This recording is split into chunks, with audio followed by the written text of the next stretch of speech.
अभियान चल रहा है, इसी अभियान के अंतर्गत हम लोग यहाँ पर इकट्ठा हुए हैं। और इसका मुख्य उद्देश्य है कि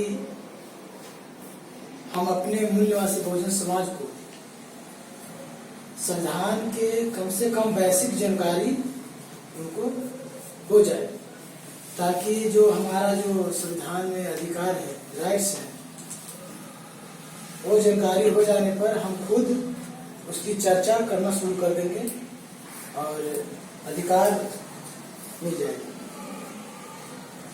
तो BS4 अभियान के अंतर्गत संविधान क्या है और भाग 3 और भाग 4, संविधान में जो भाग हैं भाग 1, 2, 3, 4, उसका 3 और 4 इस अभियान में अभी डिस्कस करना है। भाग 3 में मौलिक अधिकार है और भाग 4 में राज्य का नीति निर्देशक तत्व। तो मौलिक अधिकार किसी व्यक्ति का वह अधिकार है जो सबसे बेसिक चीज है, जो किसी भी व्यक्ति को जीने के लिए उतना आवश्यक अधिकार है, उतना चाहिए उसको जीने के लिए कम से कम। उसके अलावा फिर मूलभूत अधिकार है, मतलब हम जब जिस सामाजिक परिवेश में जी रहे हैं उसमें बहुत सारा अधिकार है, जैसे बोलने की स्वतंत्रता है ना, बोलने की स्वतंत्रता हुआ, फिर आपका समानता का अधिकार हुआ, इससे मूलभूत अधिकार हुआ, ऐसी ना बढ़ जाएगी, आप हम बढ़ जाएंगे। संविधान जो है भारत का, वह सामाजिक क्रांति का दस्तावेज है, ऐसा हमारे संविधान विशेषज्ञ कहते हैं कि संविधान, भारत का जो संविधान है सामाजिक क्रांति का दस्तावेज है। इसका मतलब सामाजिक व्यवस्था को बदलने का यह एक दस्तावेज है।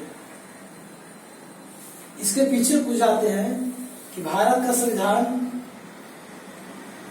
का जो बनने की प्रक्रिया है वह 9 दिसंबर 1946 को एक संविधान सभा का गठन किया गया था। 9 दिसंबर 1946 को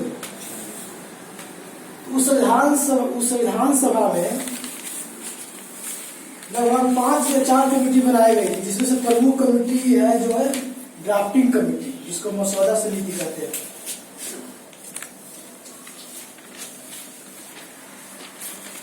मसौदा समिति है, उसका एक समिति है, 5 समिति में एक मसौदा समिति, इसको ड्राफ्टिंग कमेटी कहते हैं। इसका चेयरमैन डॉक्टर BR अम्बेडकर थे। मसौदा समिति वह समिति था जो संविधान बनने की प्रक्रिया, संविधान कैसे बनाया जाए, संविधान कैसे बनाया जाए, कैसा बनाया जाए, उसकी इस समिति में लोग थे, डिसीजन मेकिंग में लोग थे मसौदा समिति में। तो जब संविधान बना तो संविधान 26 जनवरी 1950 को पूरे भारत में लागू हो गया।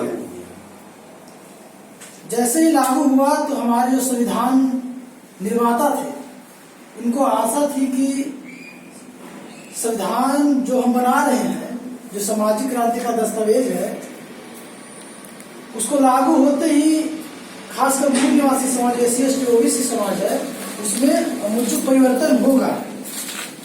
लेकिन आज तक जितना होना चाहिए था संविधान के अनुसार उतना अभी तक हो नहीं पाया है। कुछ परिवर्तन हुआ है, जैसा वो सर्विस में इतना आए हैं, इकट्ठा भी हो रहे हैं, तो कुछ परिवर्तन हुआ है, लेकिन संविधान के अनुसार जितना चाहिए था उतना परिवर्तन नहीं हुआ। प्रस्तावना है क्या इसके बाद?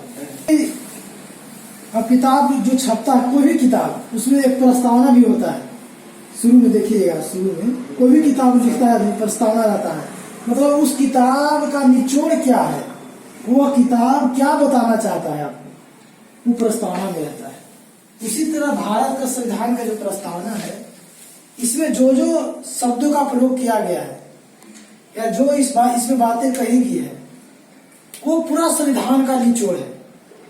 मतलब प्रस्तावना ही आपको बता देगा कि भारत को कैसा राष्ट्र का निर्माण करना है।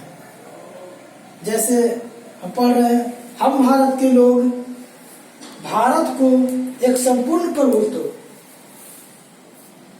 संपन्न, समाजवादी, पंथ निरपेक्ष, लोकतंत्रात्मक गणराज्य बनाने के लिए तथा उसके समस्त नागरिकों को सामाजिक, आर्थिक और राजनीतिक न्याय कैसा? सामाजिक, आर्थिक और राजनीतिक न्याय, विचार, अभिव्यक्ति, विश्वास, धर्म और उपासना की स्वतंत्रता, प्रतिष्ठा और अवसर की क्षमता प्राप्त कराने के लिए तथा उन सब में व्यक्ति की गरिमा, जिसको मान सम्मान ही बोलता है, व्यक्ति की गरिमा और राष्ट्र की एकता और अखंडता सुनिश्चित कराने वाली बंधुता बढ़ाने के लिए पूरा है। दृढ़ संकल्पित होकर अपनी संविधान सभा में आज तारीख 26 नवंबर 1949 को एकता द्वारा इस संविधान को अभिकृत, अधिनियमित और अनुमानित करते हैं। इसमें देखिए जो शब्द का जो डार्किंग किया हुआ है, थोड़ा देखिए डार्किंग, समाजवादी, प्रतिनिधित्व, ये प्रस्तावना में ही बता दे रहा है कि हमको कैसा देश बनाना है। समाजवादी, पंथनिरपेक्ष, लोकतंत्रात्मक गणराज्य, स्वतंत्रता होनी चाहिए सबको, सब में समानता होनी चाहिए, सभी लोगों के बीच बंधुता होना चाहिए। धर्मनिरपेक्ष कोई पंथ नहीं। हाँ, पंथनिरपेक्ष कहने का मतलब हुआ कि कोई भी व्यक्ति किसी भी धर्म को मान सकता है। धर्मनिरपेक्ष लिखा हुआ है।